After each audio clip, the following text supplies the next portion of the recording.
নমস্কার, কেমন আছেন সবাই? আজকের আরও একটি ব্লগে আপনাদের সকলকে স্বাগত।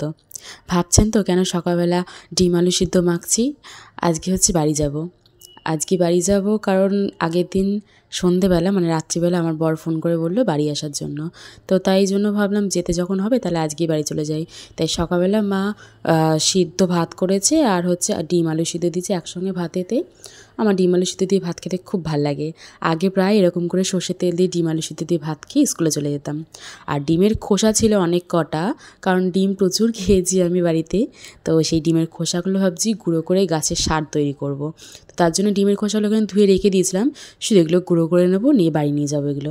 এখানে তো আমি আর গাছে সার দিতে পারবো না, আমার বাড়িতে যে ফুল গাছগুলো আছে তাতেই ভাবছি সারটা তৈরি করব। এই ডিমের খোসা সারটা কিন্তু গাছের জন্য সত্যি খুব খুব উপকার। দেখুন পুরো একদম ধুলোর মতো মিহি হয়ে গেছে, এত বাজে দুর্গন্ধ দিচ্ছে না, আমার গা গুলিয়ে আসছে একেবারে। যাই হোক, রেডি হয়ে গুছিয়ে গেছি, নিয়ে এখানে হচ্ছে জাগুলির বাস ধরেছি, এখানে মানে জাগুলি থেকে বারাসাত যাব, সন্তোষপুর নেবে। তো বাড়ি চলে এসেছি, এসে দেখি ঘরের এত বিচ্ছিরি জঘন্য অবস্থা, কি বলবো, ঘরে ধুলো ঝুল সব পড়ে নোংরা হয়ে গেছে।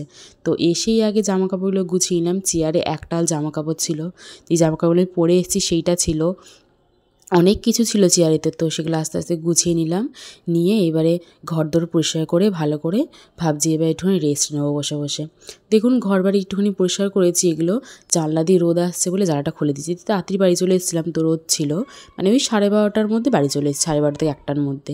এদিকে লেপ কম্বল বালিশ কাঁথাগুলো রোদ্রে দিয়েছি, ভাবছি এবার ছাদ থেকে ঘুরে আসবো। কিন্তু ছাদে গিয়ে দেখি এই যে মাটিগুলোতে গাছ বসাবো, যে বাড়ির থেকে নিয়ে এসেছি গাছ, তো মাটির একদম অবস্থা কাদা, মানে মাটি নেই, মাটি একদম কাদা হয়ে গেছে। তো যাই হোক, ভালো হয়েছে কাদা একদিকে হয়েছে, যে সবজির যে খোলাগুলো সেগুলো ছিল না মাটির সাথে মিশানো, সেগুলো পচে ভালো সার তৈরি হয়ে গেছে। আর ওই যে ছোট্ট সাদা ফুল গাছটা নিয়ে এসেছি, পাহাড়ি সাদা ফুল গাছ, আর এই যে স্থলপদ্মের ডাল নিয়ে এসেছিলাম, জলে দিয়ে রেখে দিয়েছি।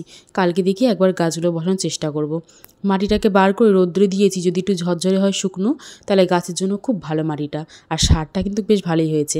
আপনাদেরকে দেখাই আমার গাছগুলো এত সুন্দর ফুল ফুটেছে, অনেক দিন পর দেখছি। কিন্তু মানে দেখে গেছিলাম গাছগুলো ছোটো ছোটো কুড়ি ছিল, এখন দেখছি এত সুন্দর ফুল ফুটেছে, মানে কিছু বলার মতন না। দেখে মন প্রাণ সব জুড়িয়ে ঠান্ডা হয়ে গেল, মানে মনে যত ঝগড়া অশান্তি ছিল সব কিন্তু এই ফুলগুলোর প্রতি একদম ঠান্ডা হয়ে গেল আমার। এত সুন্দর লাগছে দেখতে ফুলগুলো। আর ওই যে ওইদিকে আমার বাগান বিলাসের একটা গাছ রয়েছে, দেখেছেন তো? কালকে আমি আরও ভালো করে সব দেখাবো। আসতে হবে, আসি, দেখাবো অন্য একটি ভিডিওতে।